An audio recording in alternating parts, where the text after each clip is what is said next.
Hello. Alright, we are continuing with Zero Escape, 9 Hours, 9 Persons, 9 Doors. We are continuing to make our way through the true ending route. True ending being this route that we're on now over here. So let us continue. We are in the middle of a novel segment and believe we're going to have another room segment right here. Yes. We must indeed seek a way out.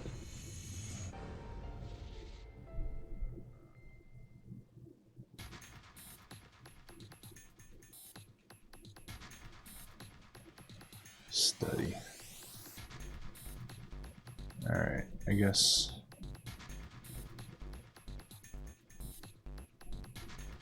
This is a workshop. Would this be Santa's workshop? Obvious joke is obvious. Junpei, isn't this a nautical table? Yeah, I feel like I've seen this before. New material has been added to the file screen. How's it now? Back.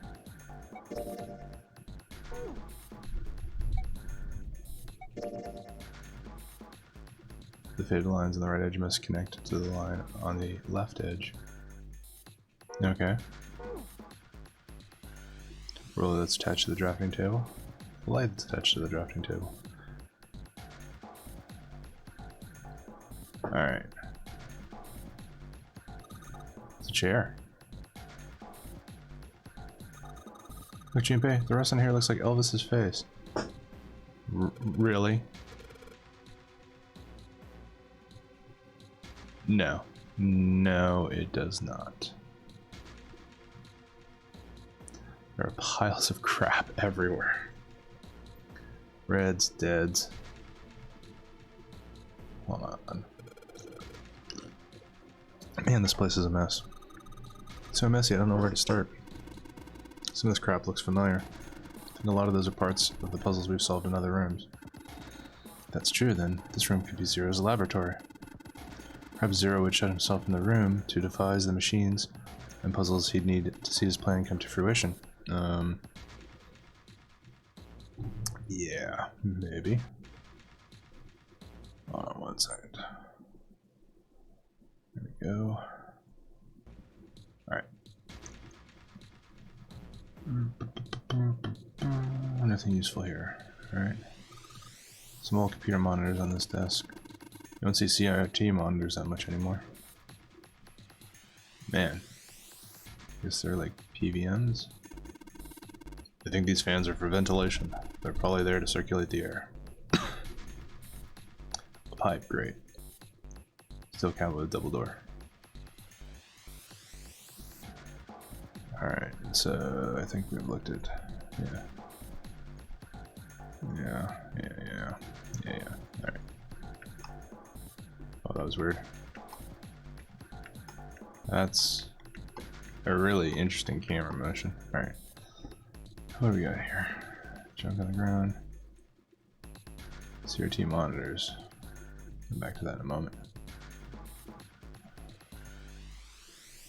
Control panel in front of a big screen here.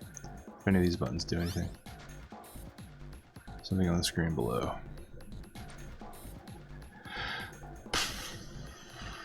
Let's see, 15. What's this? There are 15 cells here, with numbers and letters on them. Let me see that. Ah, I see. So whenever you touch a cell, the ones next to it turn on or off. Just gotta use that to make the all cells on the right and the bottom green. Hey, Junpei, I found this piece of paper under that thing. You want to take a look? Do you think it might have something to do with the puzzle? It's a piece of paper Clover gave me. There are a bunch of numbers and letters connected by equal signs on it. Just like she said, this is probably related to the puzzle on the screen somehow. Thanks, Clover. This really helps. Hee. Alright, let's go back and try again. Anyway, it looks like I just need to make all of the cells all green.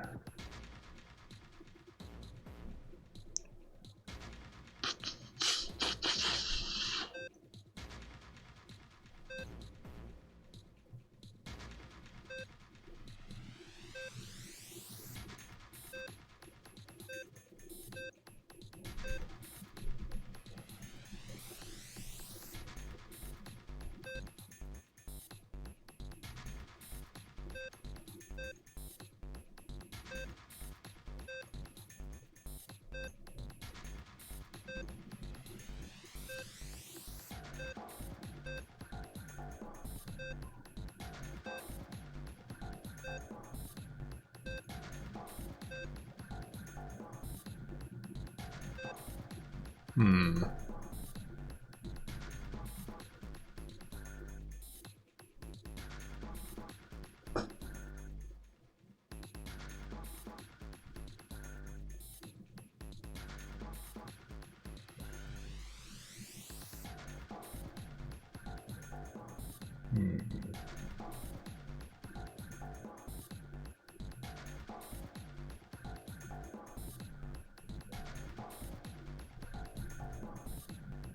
Reset.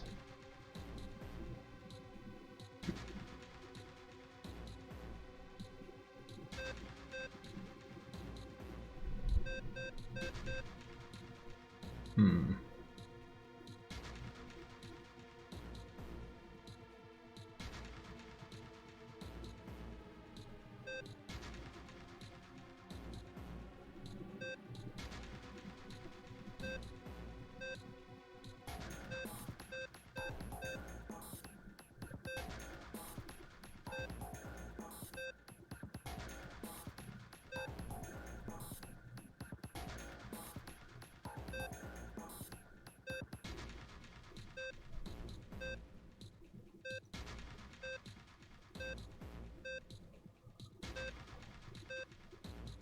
Hmm.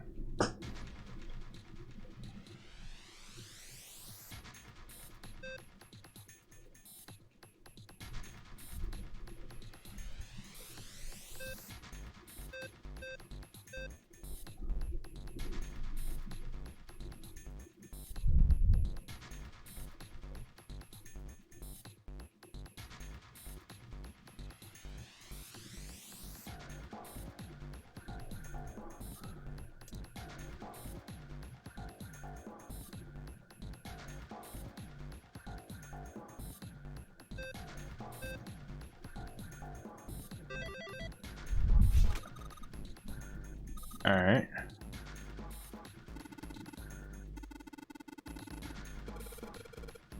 You're embarrassing. This game is embarrassing. Alright, look at this. Check out right on the edge of the control panel. The lid slid open and something came out. Cross emblem. I'm feeling all kinds of Resident Evil vibes. Cross engraved onto it. Alright, well, hey. Drawer on the right side, there's nothing in it. There's a piece of paper in here. Oh, it's for the puzzle we already solved. Alright. I guess my random clicking.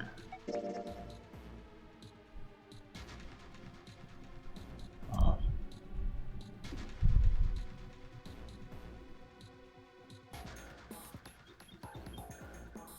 Find the sum of the numbers aligned horizontally and vertically.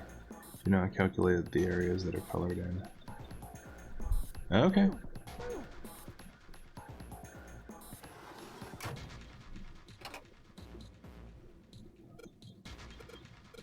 Nothing's happening. Wait, what's Snake doing? Feel symbols engraved just above each indentation. In the upper left is the steering wheel symbol. On the upper right, the cross symbol. On the bottom left, the mysterious circle symbol. Lastly, the waffle pattern is engraved near the bottom of the right indentation. Additionally, each symbol seems to have been given a number. 1 steering wheel, 2 cross, 3 mysterious circle, and 4 waffle patterns. So we need to insert the emblems in this order? That order, huh? Alright. Keyboard, let's just tap a few keys, see if we can wake this thing up. Bam, no dice. And 3 monitors here. Power's on, but there's nothing on any of the screens. It's so small, I wonder what it is. Got no idea. Mouse, nothing happens when I mess with it though.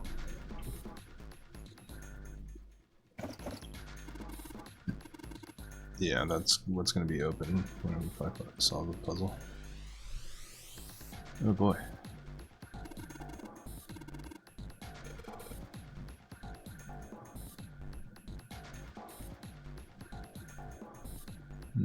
Some monitors hanging down from the ceiling here. There's a wheel over there. Actually works like a steering wheel. Sterling? No, I'm too poor for that. Stealing? That might solve my money problems, but I'd rather not. Oh boy. You're in the chart room, right? There was a puzzle like this in the wheelhouse. I can figure out how this one works by looking at that compass. Okay, this thing will work just like that one. The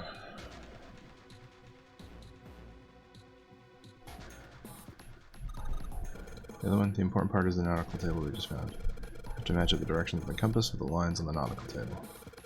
Use the steering wheel and the wheelhouse, but this time I think I'm going to use the wheel attached to the side here. Then show me now, of course. Maybe I ought to run through the instructions. So it probably works the same way as the steering wheel and the wheelhouse did. Just touch the direction I want it to turn to, the compass will turn in that direction.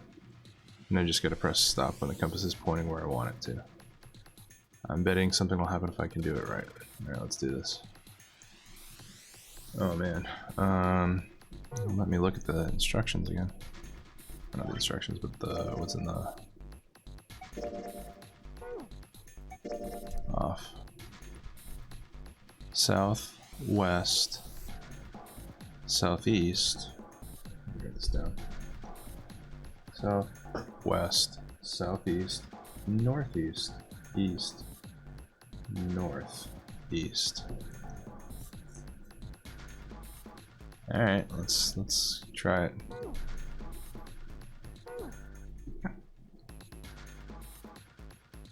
Yeah.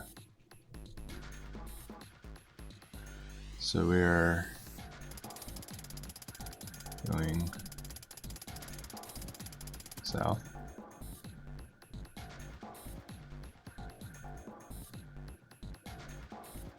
Then we are going west. Then we are going southeast. Then we're going northeast. Then we are going east. Then we are going north. Then we are going east.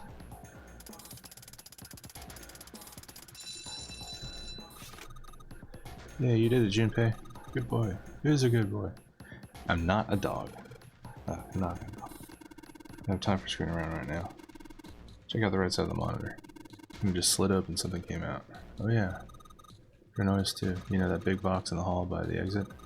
It made a noise. Something like unlocking, you know? Noise, huh? Helm emblem. Alright. I think we're done with...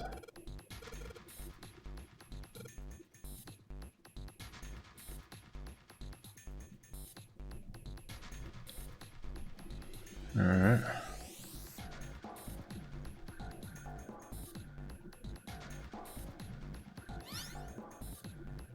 Oh boy.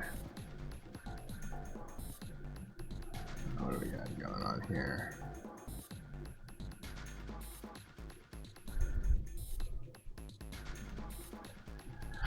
Now we got something on screen at least, huh?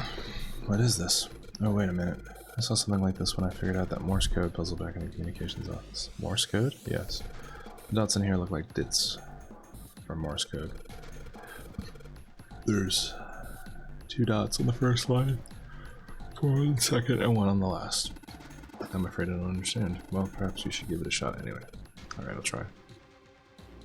Before I do that though, maybe I ought to run through the instructions. If I just tap the button, it'll enter a dit. If I hold the button, it'll enter a da.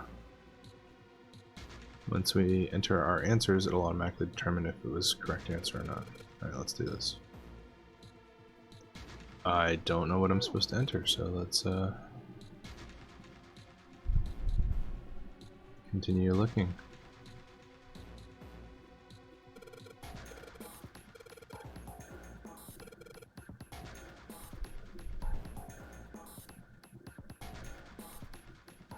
Yeah. I do not know what I... No.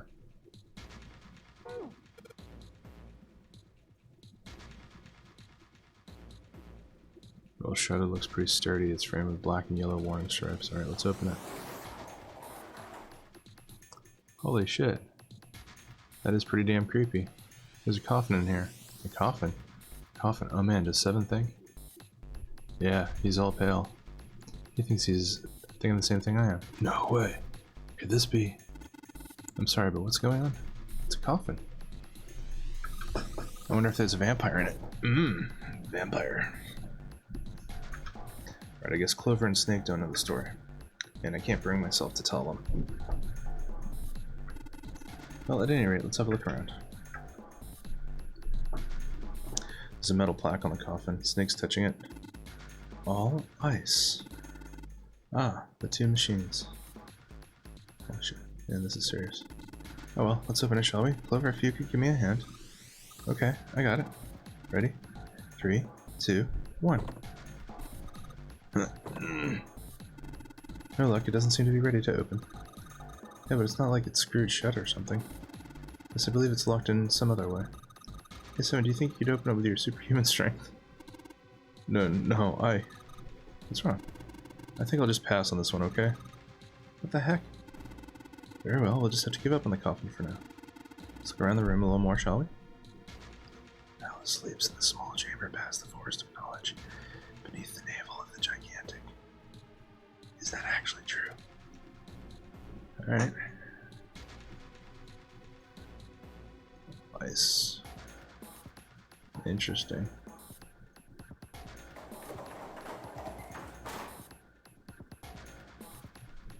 Oh, finally. Alright. Throw around the pieces of paper. Looks like we've got 3 sheets of this stuff. New material has been added to the file screen. There's nothing left in the cabinet. Alright, let's look at the file screen.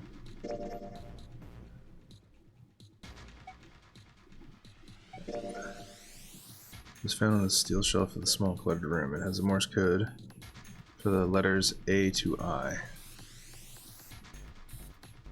Okay.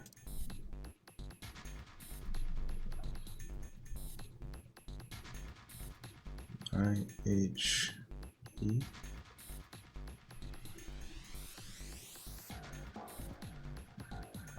I-H-E.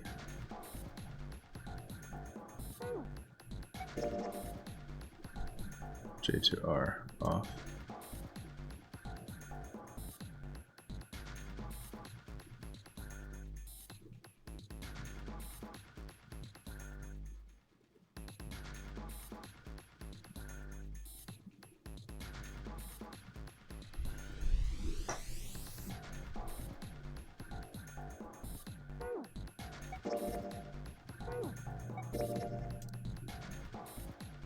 T.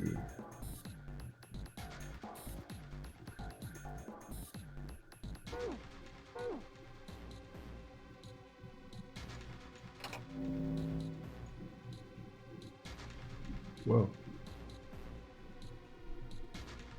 It's the monitors at least. What's that? It looks like some kind of puzzle. Or if these are the rules.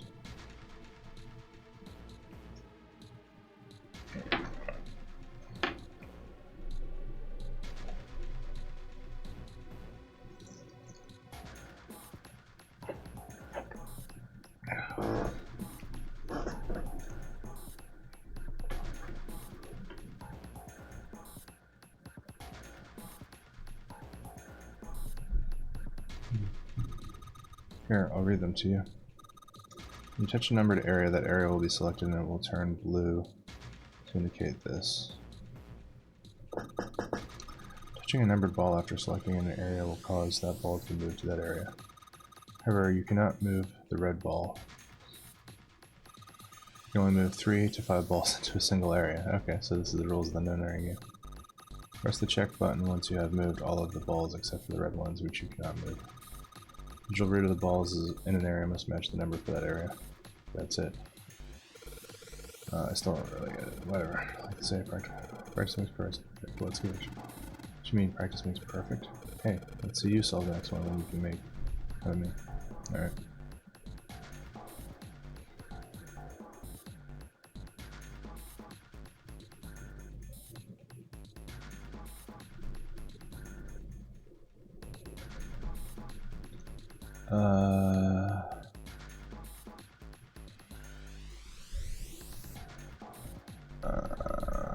Let's see.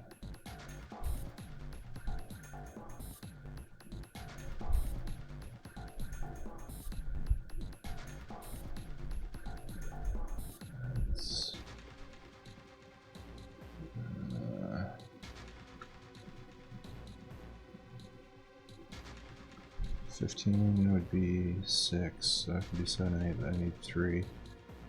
So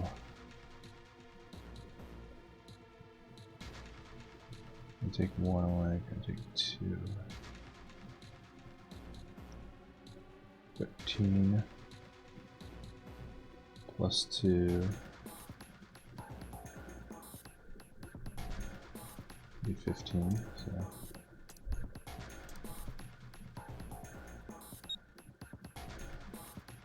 1, 3. That makes 9.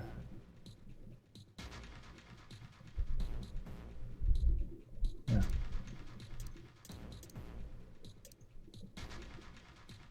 Wait, 1 plus 7, 15,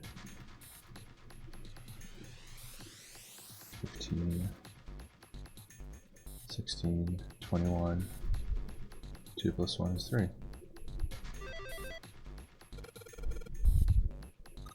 But nothing's happened. So 3 more indentations left empty. Imagine all full. Alright. So let's... Oh, okay, we're out of this. Okay, there. It's pretty impressive math. Try and search every one of these. We're going to be here till the cows come home.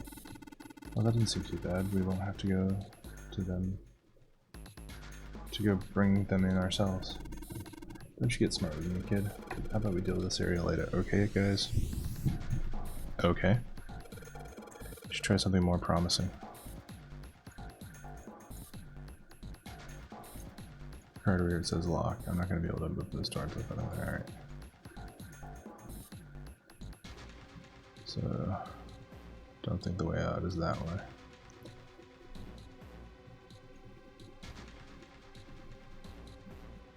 The other side. All ice. Oh, wait. On the first monitor machine we solved for all. I guess we have to solve Morse code with ice. That makes sense. It's, what was it? IHE is what's on the screen currently.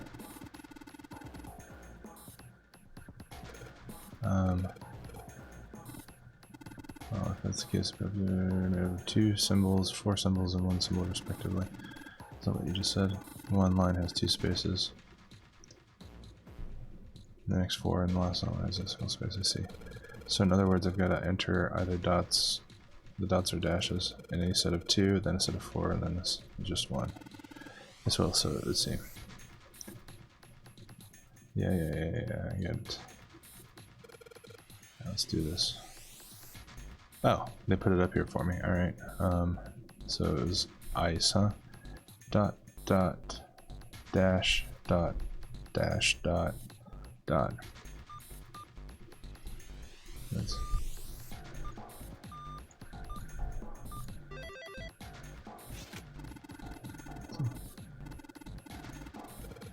How did you know? All I had to do is listen to the sounds the machine made. After that, it was a true matter to decode them. Yes, I believe I heard a noise from somewhere on the right. Okay. You see anything that could have been made that noise? Yes, that's true. Oh yes, one more thing. I heard a sound from behind the shutter. Perhaps the coffin is unlocked now? Well, what? Code emblem. Your shield has some sort of weird pattern engraved on it. I don't know how to describe it. Considering where we found it, probably a code.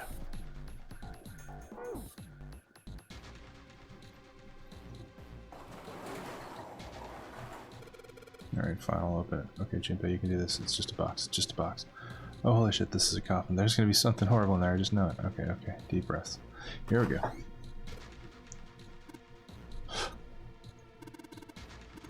Oh man, there's nobody in there. Shit, can't believe I was scared of something like that. What do you mean, nobody? Expecting someone to be in there? That's a long story. Ask Junpei about it sometime. Or just like Seven said, nobody's in there. There is something in there, though. Well, 2 somethings, actually. What is it? Coffin. So we got a plate with an emblem on it, and the Neptune key! We finally found it. Now we can get through the hallway. That's correct, Clever, but do we need to get out of this room first? We need to get out of this room first, you know? Yeah, I know. Okay, let's get the hell out of here as quickly as possible. I don't have any objections to that. I don't think we'll use the Neptune key in this room. It's really important though, so I'll keep it in my pocket for now. As far as this other thing goes, coffin emblem. Alright, well, let's go back to the other machine.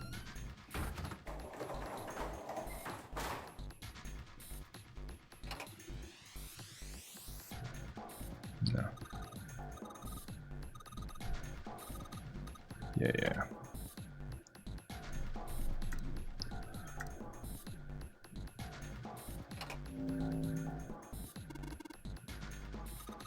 Puzzle sure looks a lot like the last one.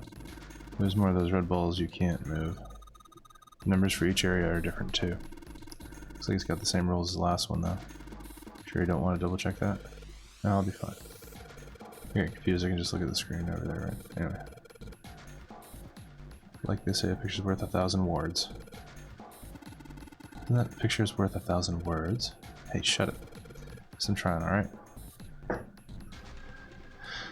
1 and 7. Alright,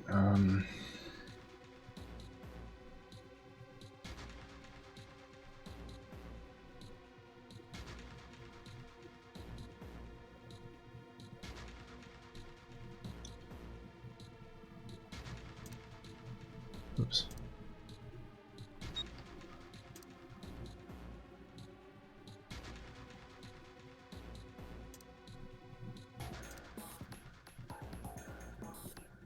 Five, 11, 19, maybe 10. Whoops.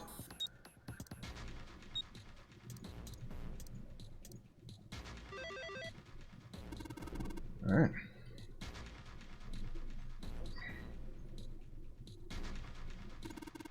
There's only 2 left now, you can do it. Alright. Yeah. Secret code.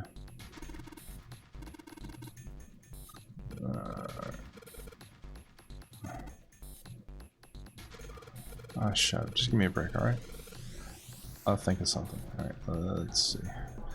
7 and 7. And we... Alright. It's gonna be 3 and 3 here, so... I got a 16 on both sides. So... 12... 5... 17...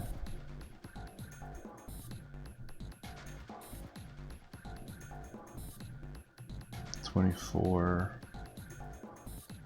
plus 8. 24 plus 8.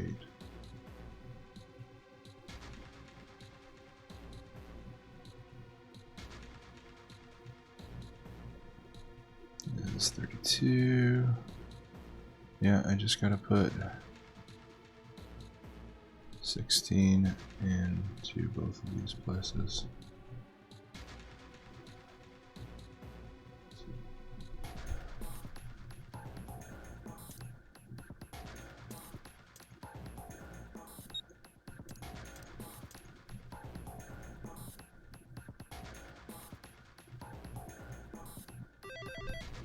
Alright. You've only got 1 left. I can see the light at the end of the tunnel. Metaphorically speaking, says the blind man. Alright, last puzzle. 4th one. Puzzle looks a lot like that last couple. It's probably the last one. As we solve this puzzle, I'm sure something will happen. Alright. I'll solve it in no time. 8 and 9. So we're missing Ace, Santa, June, and the 9th man. Alright, so one of these got to equal 8. The other's got to equal 9. So a 17 and a 9, so that'll be 15, 20, 24, 26. 26. 17 and a 9.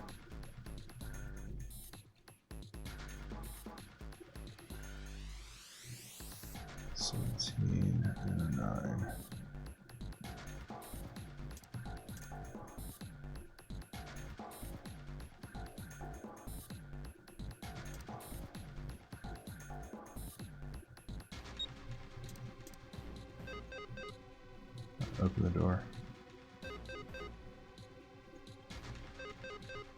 Alright.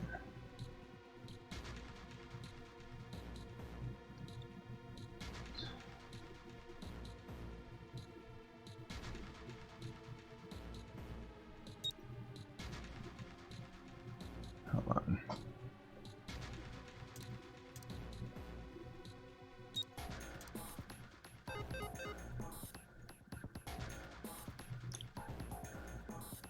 $24, $26.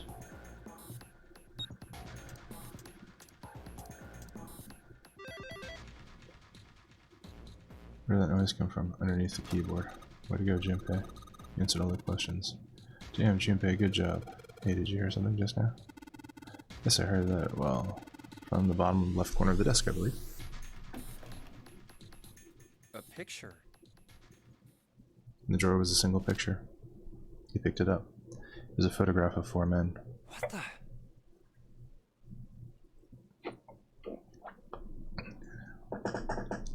Involuntarily, Junpei's eyebrows shot up. He'd seen the 3 of them before. What the hell is this?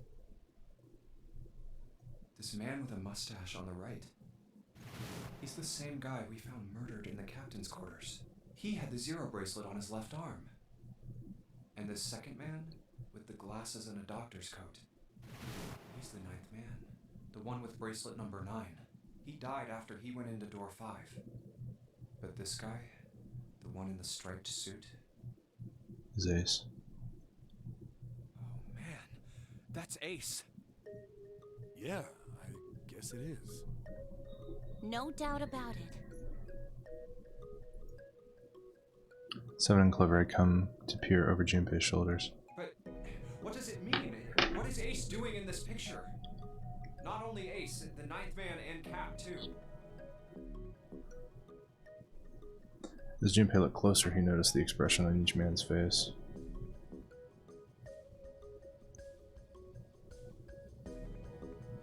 Their smile suggested that they were close, at least to some degree. And they look happy, like they knew each other well.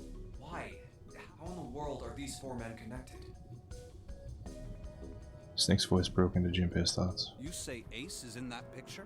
Yeah, it doesn't look like it was taken recently though. Ace, the 9th man, and Cap all look about 10 years younger. Ah, so the 9th man and the man you found murdered in the captain's quarters are also in the picture?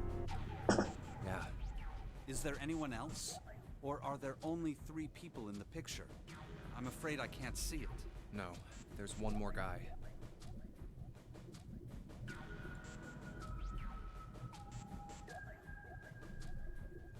He's got kind of long hair. He looks smart, but a little cold. He's the only one I don't recognize. Snake knit his What's eyebrows. the date of the photograph? It doesn't have one. Did you look on the back? The back?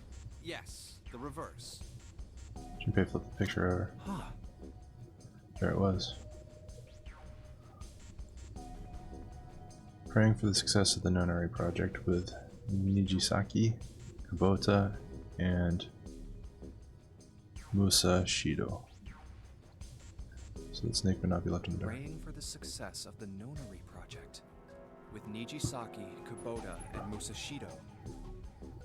The Nonary project, Nijisaki, Kubota, and Musa Shido. Then the 4 men in this picture were the organizers of the Nonary Game 9 years ago. Since Hongo wasn't mentioned, Junpei figured that that could only mean that he'd written the words on the back That means himself. Ace, the 9th man, and Cap were all responsible for making it happen.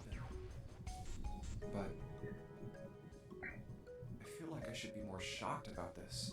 It's almost as if that's just how things were always supposed to be. That their true identities did not come as a surprise was what Junpei found most surprising. Why? Why am I not surprised? Ace was the one in charge of the Nonary project. But why? Why am I so calm? It's like I already knew. It's like I already knew. Of course. I understand now. Junpei looked over at Snake. His own confusion had missed the dark look on the other man's face. Ace was the CEO of Cradle Pharmaceuticals. He was the one who invented the game 9 years ago. He was Gentaro Hongo. Taro. Ace is Hongo? Even as he asked, Junpei felt as though he had already known. Almost as if someone had whispered into his head that yes, of course Ace was Hongo. I had my suspicions from the beginning. Their voices were similar. Too similar to be a coincidence. I could never forget his voice. It was the voice of the devil. I couldn't be sure, though. After all, I had no way to check. I certainly couldn't ask him. Even if I had known, however, I would never have told you. Oh, that's it.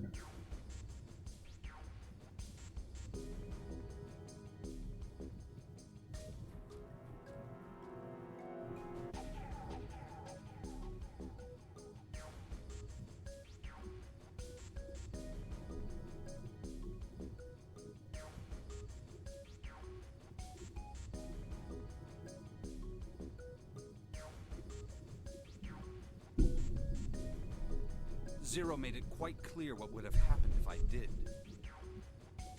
Oh my gosh, I had no idea. Huh? I didn't know that Ace was Hongo. Oh, yes. I suppose you wouldn't have. 9 years ago, you were in Building Q in Nevada. But Hongo was in the Gigantic with us.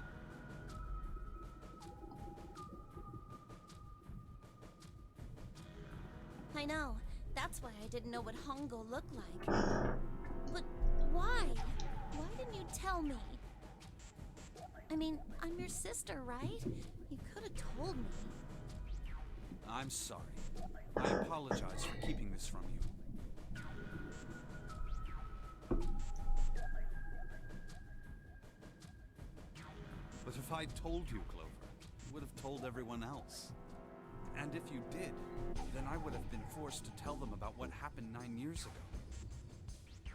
I had to prevent that.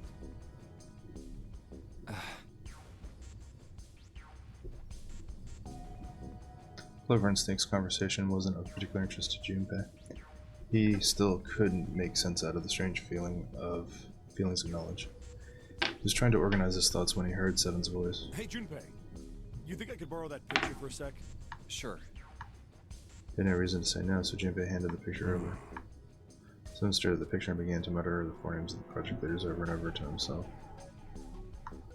Hongo, Kubota, Nijisaki, Musashido.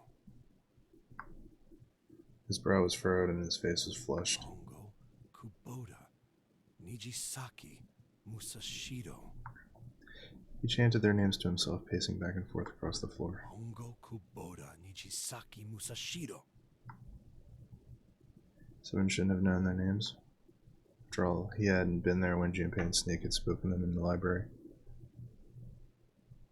But, as Junpei watched him, it was clear he did know them. Seven, do you... Shut it! Just be quiet. His eyes were red, and Junpei could see sweat beginning to bead on his forehead. I'm this close to remembering. This close.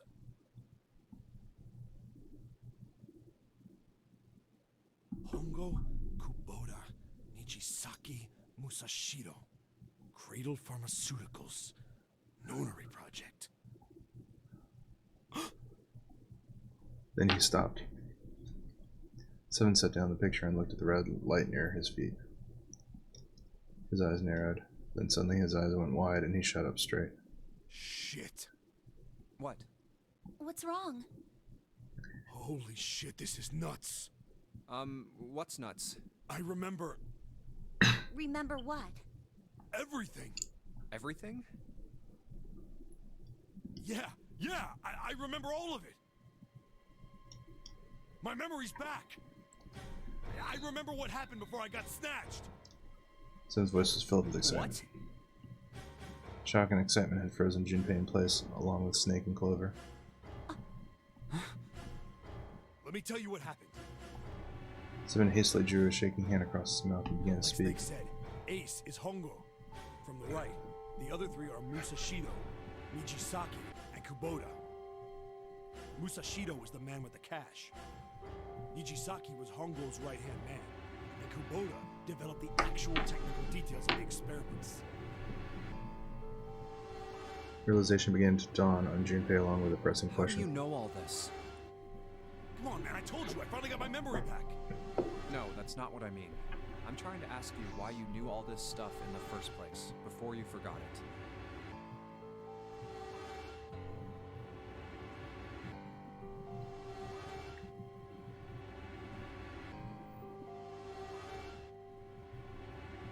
Seven rubbed the scar on his chin. You really want to know? I mean, we're talking about it all now.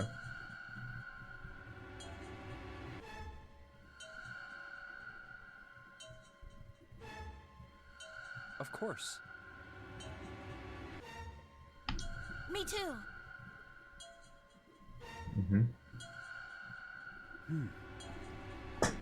Tell us. It looked as if he was simply waiting to see where Seven's sudden recovery might take. This is gonna take a while.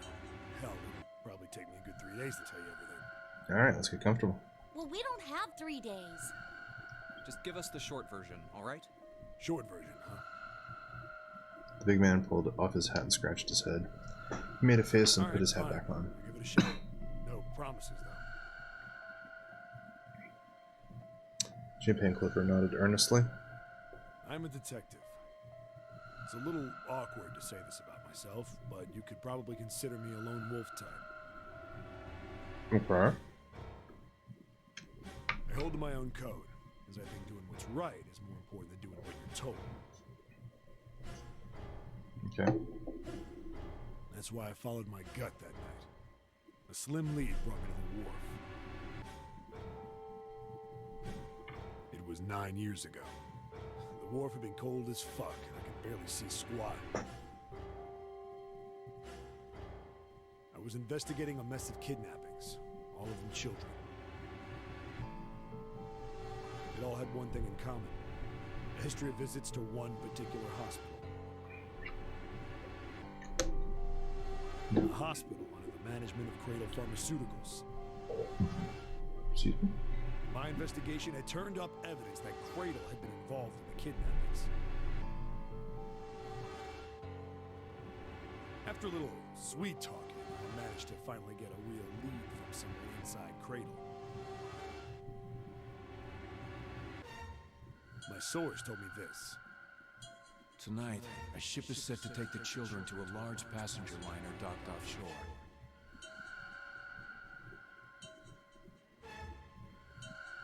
So I headed to the wharf. In the shadows, I searched the harbor until I found the ship he was talking about. There was a bunch of movement here. Men in black suits, many of them carrying large bags. Bags. There was something about the way they moved and carried. No doubt about it. There were human beings in those bags. I moved before I realized it. I came out of hiding with my gun already in my hand. Don't move. I felt metal touch the back of my head. Drop the gun. I could kill you right now. It'd be easy to get away with it, too. Just tie an anchor to your feet. No one would find you for a week. Not what you want. The fish here would love a meal.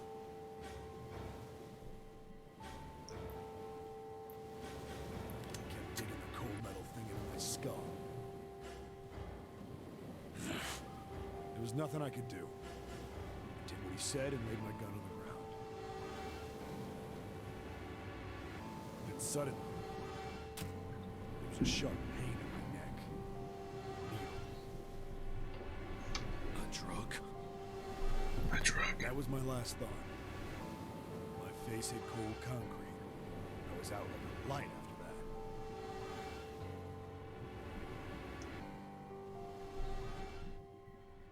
that. I woke up on a hard floor. Damn it. Shit, my head hurts. I did a quick once-over of the room. Where am I? small, shabby bed, a dirty sink, a toilet with no privacy. I'd seen it countless times as a cop. I'm in a cell, huh? Facing the toilet was a door set into the wall. I was still pretty woozy, but I made my way over to it. I pushed and pulled on it, but...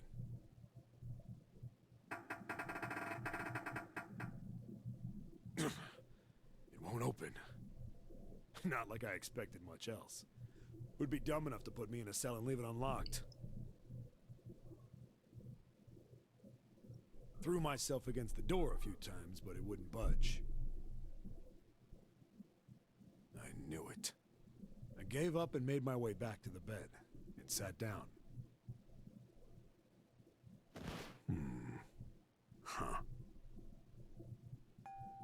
I sat there for a very, very long time. Who knows how long. Then, I heard a faint voice.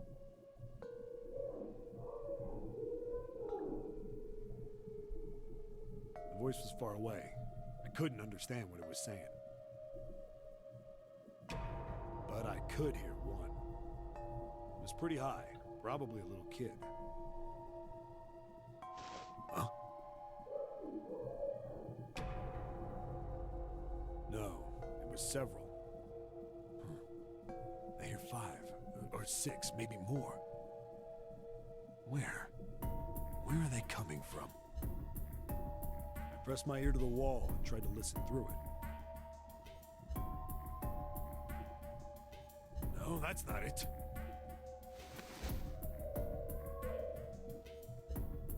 Left. It's coming from under the bed? I hauled on my friend, flipped the thing over.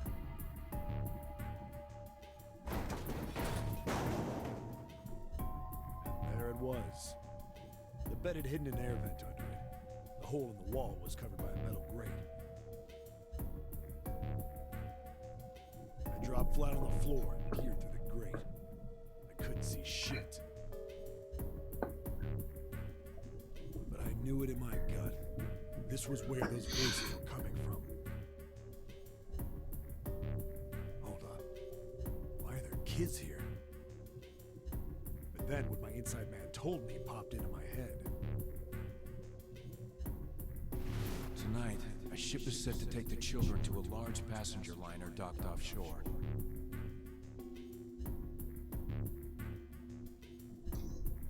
Whoa, whoa, whoa. Am I on that ship? It didn't matter. All I knew was I had to get to those kids. I checked out the metal grate. Could I fit? I stuck my fingers in and grabbed it. Then...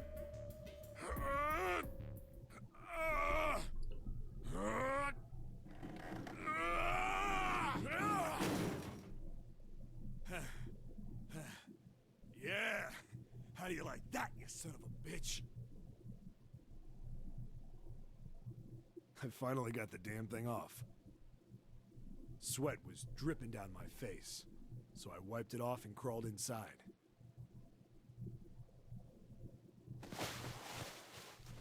The first bit or so was tight. I had a wriggle on my belly. It wind up eventually, and there was space for me to crawl along on my hands and knees. I went from crawling like a worm in dirt to skittering like a bug. Couldn't say it was much better, but I'd take what I could get.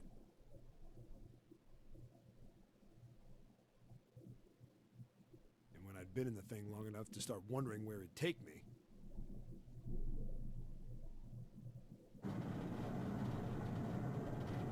a massive sound nearly scared the piss out of me. It was like a heavy metal door had just been slammed shut. Then, there was a voice.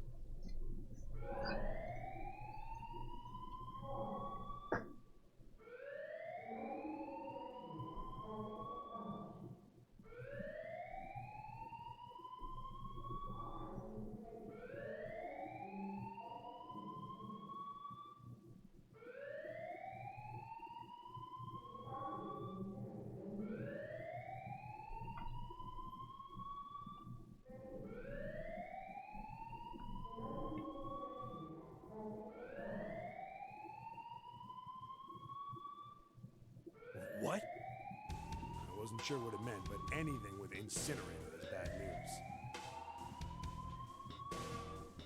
Then, almost as if that was a cue, I heard a mess of young-sounding voices.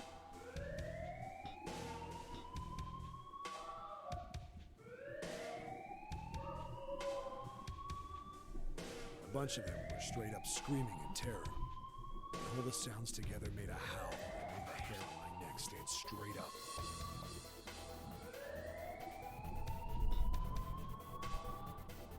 Damn it! What the hell is going on here? I scrambled through the duct as fast as I could. I made a giant racket, but I didn't care at that point. I soon found a metal door on the left side of the duct. The kids were screaming on the other side. I found it. I yanked the handle and threw the door open. I almost ripped the metal off its hinges.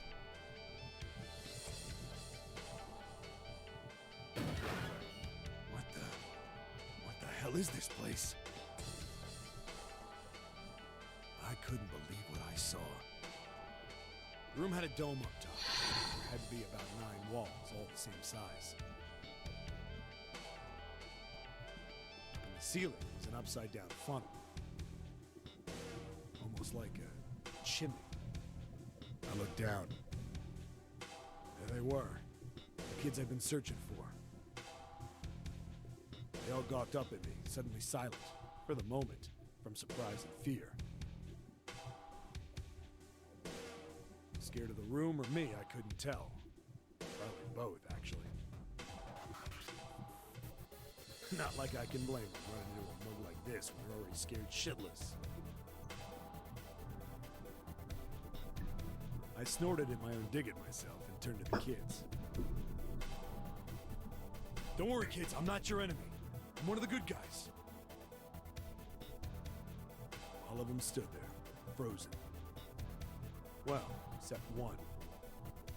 He was a boy, slightly older than the others, in a private school uniform. Who the hell are you? He stepped forward and glared at me suspiciously. I'm a detective. I'm here to rescue you. It looked like they relaxed some the second I got the words out. How are you gonna help us? Where's the exit? There isn't one. The doors we came in through won't open, and the door over there... The young Santa. He kind of cut himself off. I think he was considering something before he changed his mind. Anyway, there's no point. We can't all get out of here. If we don't get out of here, we're gonna be burned to death.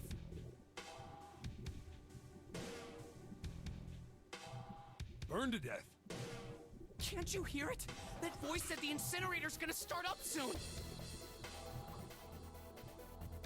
So... The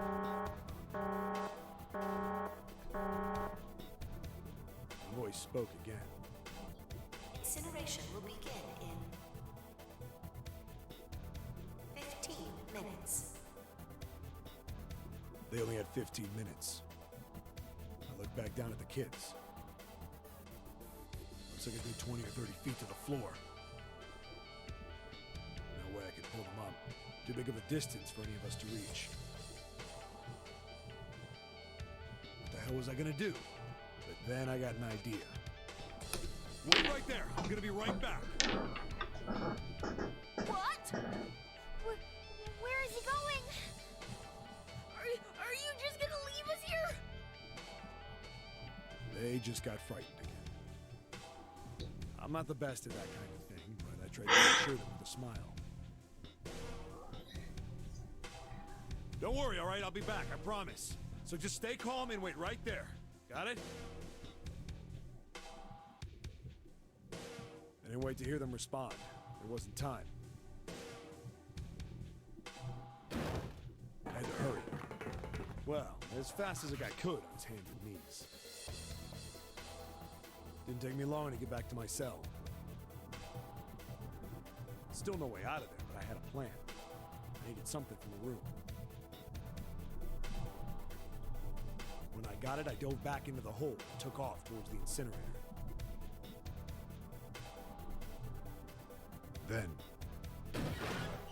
Sorry to keep you waiting, guys. I tipped out the doorway and dropped down the rope I brought with me. Back in the cell, I'd torn the bed sheets into strips and tied them together to make a rope. It was sloppy, but it got the job done. Wow. All right, just tie that around yourself, okay? I'll pull you up one at a time. Right. Huh. Wait a sec. Something was off. There were more of you before. Where'd the rest of you go? The boy in the uniform answered. I let them go on ahead. We opened the number 9 door and they left. What? You're telling me you opened that door? That's what I said. Then what the hell are you doing here? We couldn't go with them. Why not? Look, the only people who can go through the numbered door. He was in the middle of explaining.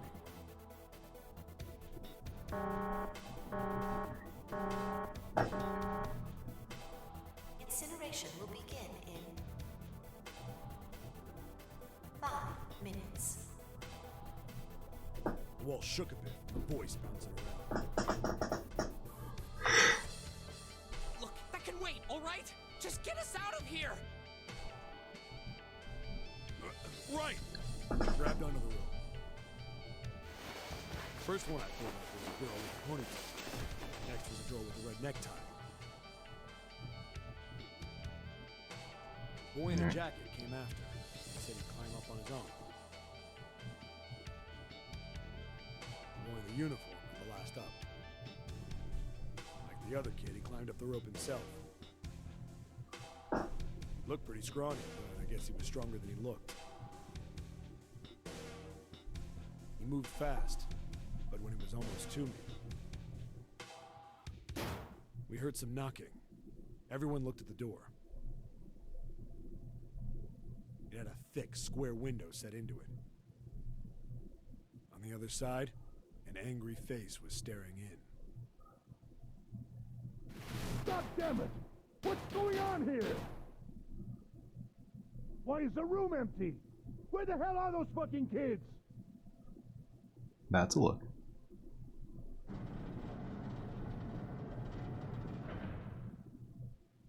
The door opened, and a man stepped in looking half mad with fury. I recognized his face. I saw him many times in photos during my investigation. The man's name was Gintaru Hongo, the CEO of Cradle Pharmaceuticals. Hongo saw the boy hanging from the rope. Yeah! It was like he was an animal. He lunged for the rope. Hurry! I know! The boy in the uniform booked it up the rope. You son of a bitch! Get back here, you little shit! 15 feet. 10. The second I could reach the kid, I grabbed him. I hauled him up and tossed him into the duct behind me. No! No! Hongo had lost it. His face didn't even look human. It was like the bastard pulled off his fake face. He was really a terrifying devil or some kind of damn monster. I quickly reeled in the rope, leaving a furious Hongo yelling at me from the floor.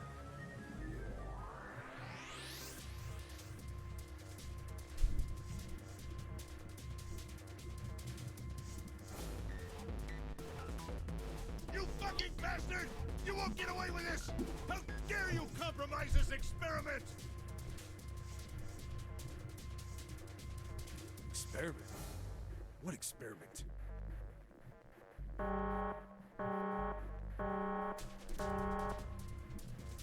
Incineration will begin in 1 minute. Hey! Old man! What the hell are you doing? Hurry up! The boy in the uniform was trying to get my attention. I may have thrown a salute in the raging asshole's face before I closed the door behind me. No point to going back to the cell, so we went down the other direction instead. After about 30 feet, we came across another duct on the left. This one was heading down. We nodded and took turns sliding down it. The duct emptied us out into a narrow hallway. There was a door on either side. The one on the left was a normal double door. But the one on the right was familiar. It had black and yellow stripes, and a device next to it on the wall.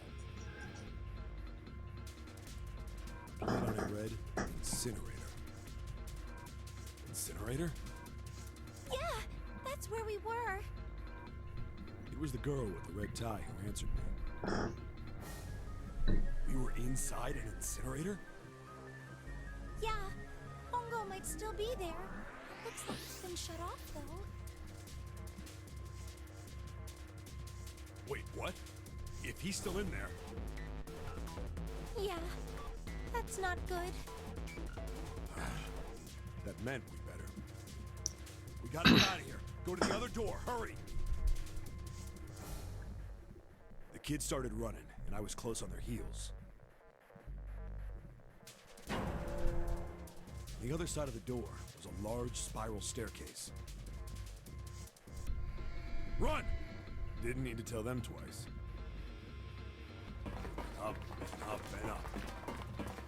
Our feet pounded the steps, our arms pumping fast. Round and round and round, the devil was on our tail.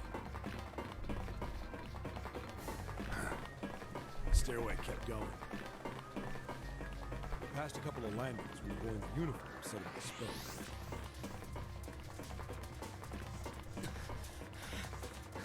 Something's up. Akane's not catching up to us. Akane? My kid sister. The girl with the red necktie. Akane. That's strange. I didn't remember seeing that name on the list of missing kids. Hey! Akane! He kept his hands around his mouth and yelled. Maybe we outran her. The boy in the uniform skidded to a stop. I stopped too. So did the other two kids. When did we do that? Well, we passed a couple big rooms on the way here. Maybe she took a rest in one of them? No, that's impossible. Sorry, Grandpa. You keep going. I gotta go look for her downstairs. He turned to go. Hey kid, wait! God damn it, I said wait! I don't think the kid even heard me. Fuck! I spun around to the boy in the jacket and the girl with the ponytail. I'm going after him. You two keep going, alright? Got it? The girl nodded and ran up the stairs. But the boy... I'm going with you. I didn't have time to argue. I just nodded and took off down the stairs. I could hear him following me.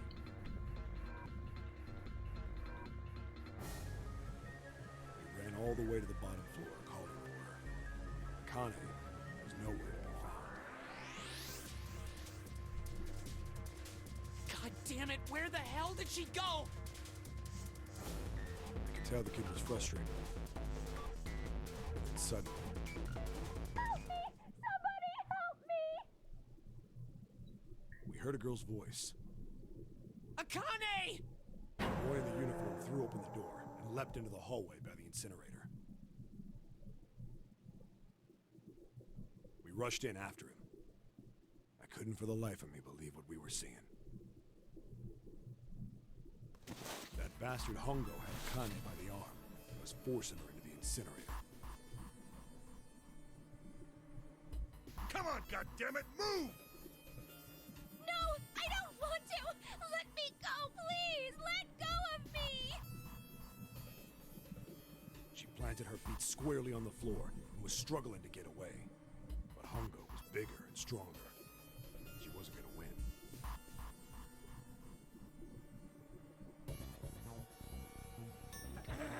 Akane! My brother roared with anger and charged toward Hongo. Help me! Ah! You're too late, idiot! Hongo lifted Akane bodily into the air and threw her, still fighting him, into the incinerator.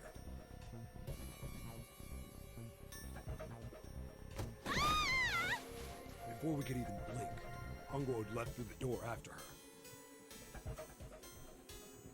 We saw him land inside.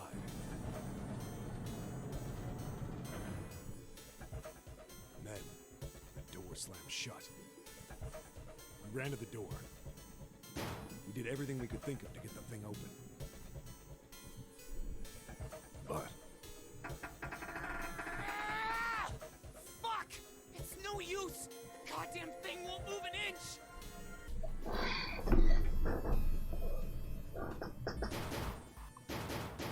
he started slamming his fists against the door. He was close to shattering his knuckles with how hard he pounded on it.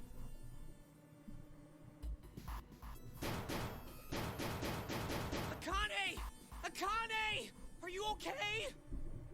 You came back! Her voice was muffled, but all of us could hear the sheer terror in it.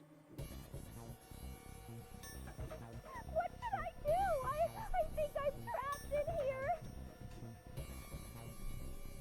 Where's Hongo? He went out the other door! What? Warning.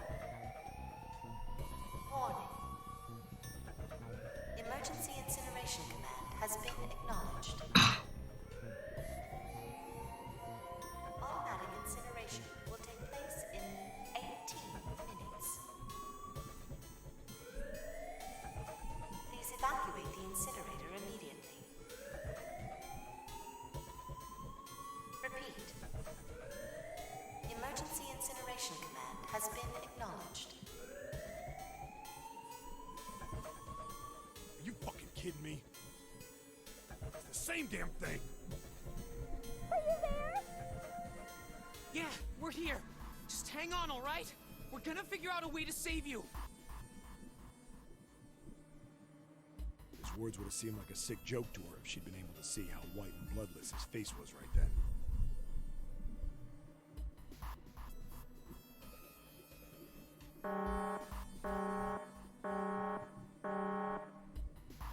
Incineration will begin in 17 minutes.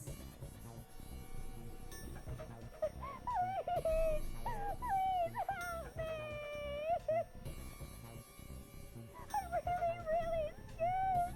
I don't want to die! I don't want to die! I don't want to die!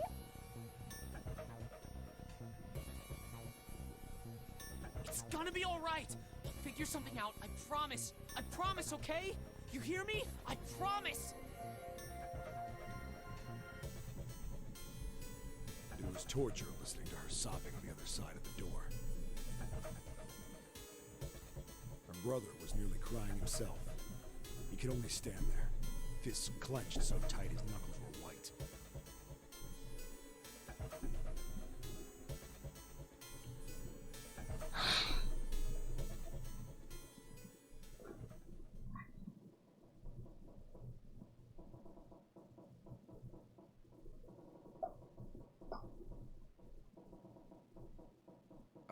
What happened then? Junpei couldn't wait any longer. He had to Come now on, set man. down the door. Put yourself in my shoes. It doesn't end good. You think I want to remember that? Then... Yeah. Shit. If I'd known it was gonna be like this, I almost wish I hadn't remembered. Seven shook his head. There was something Junpei had to know. Are you sure? Huh? Look, I don't want to ask this either, but there's something I don't get. Go on. So if you could just tell me, did that girl, Akane, really... Yeah, I'm sure. There wasn't anything we could do. After a while, the countdown ended. And we heard something burning. The fire stopped, but we still didn't move. Me and the jacket kid were frozen. The boy in the uniform collapsed as if he couldn't hold himself up anymore.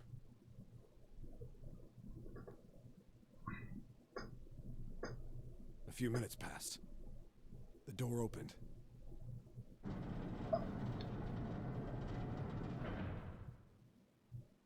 The boy in the uniform tripped over his own feet running in.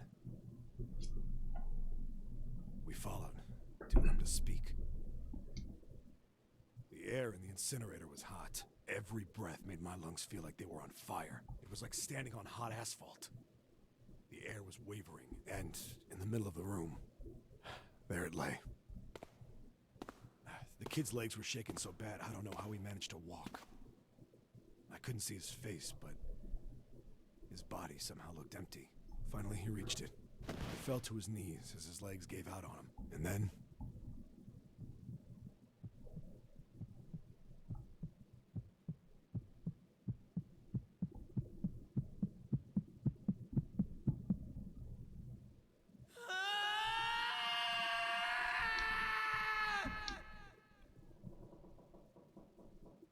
Junpei felt a cold lump form in the pit of his stomach. A feeling of sickening anticipation washed over him. He could feel his body shivering. He desperately did not want to know the answer. He feared he knew already, but he had to ask. He had to know for sure. Can I ask you one more thing? What's that? The girl, Akane. What was her last name? What does it matter to you? Just tell me, okay? Please? Someone looked at Junpei curiously and ran his tongue quickly over his throat. Kurashiki. Her name was Akane Kurashiki. Something inside of Junpei stopped. He had no more words left. He had no more Junpei left. He was just a shell of flesh and bone. Seven turned to Snake. You were there that day, weren't you? The tall kid in the jacket. That was you, wasn't it? Yes, it was. You are correct, Detective. Junpei's mind was blank, withdrawn from the world. Somewhere far away he could hear Seven and Snakes talking. Don't misunderstand me. I told you before how Zero threatened me. There was nothing I could do. I couldn't say anything about what happened 9 years ago. So you're saying you're not working for Zero, right? Of course not. Clover, what about you? Hey, come on! You really think I'm working with Zero? I told you before, you idiot!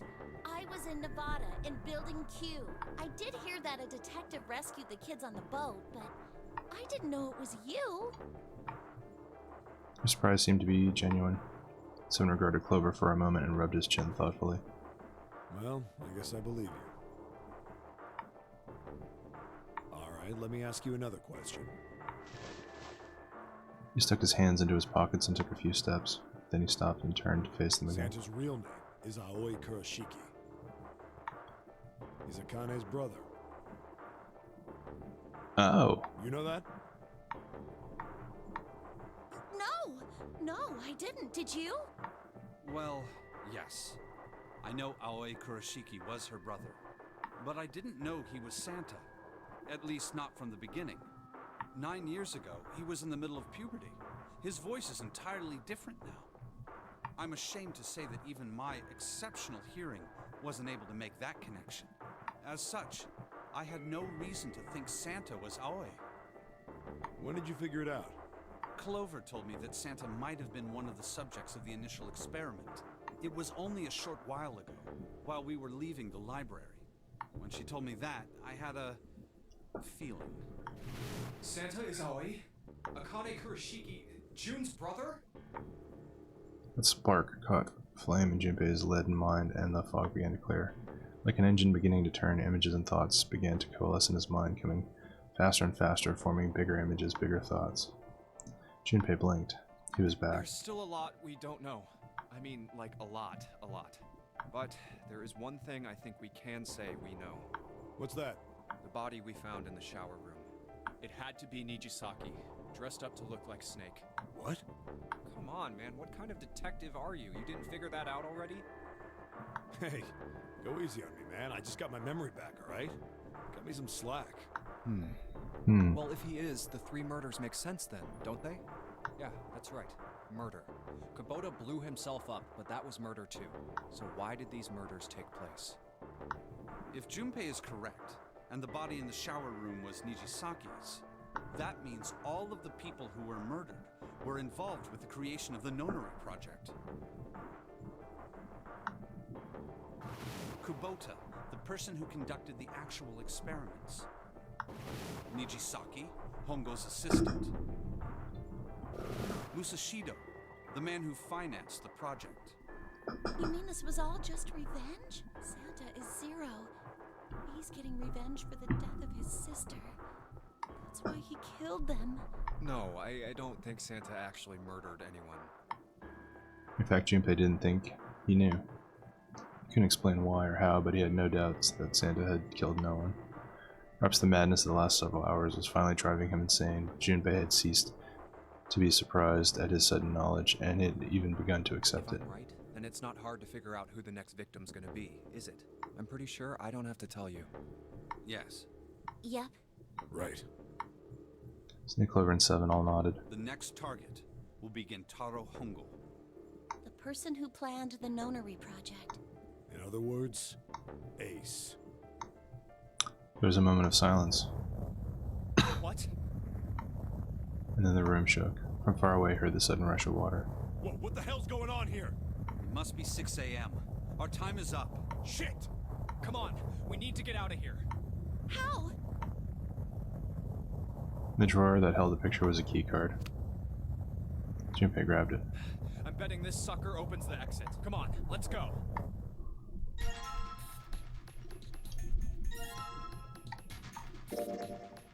Zero in the middle of it. Zero. God damn it, Zero's just screwing with us, isn't he?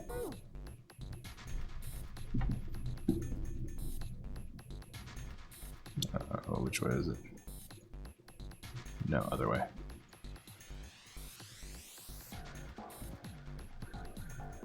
Let's just swipe this card. Junpei, look, it unlocked. Yeah, now we can go back to the library. Alright, Junpei, we don't have time, let's go. Alright, let's go.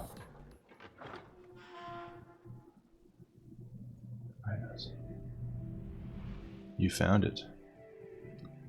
Cool. I'm gonna go ahead and stop here. I gotta take care of a few things. Seek a way out again. And I will continue this further down the line. Let's see. Yeah, we got a ways to go. Alright, there's probably gonna be 2, maybe 3 more sessions. We'll see. Alright, take care. Hope that was good. See y'all later. Bye.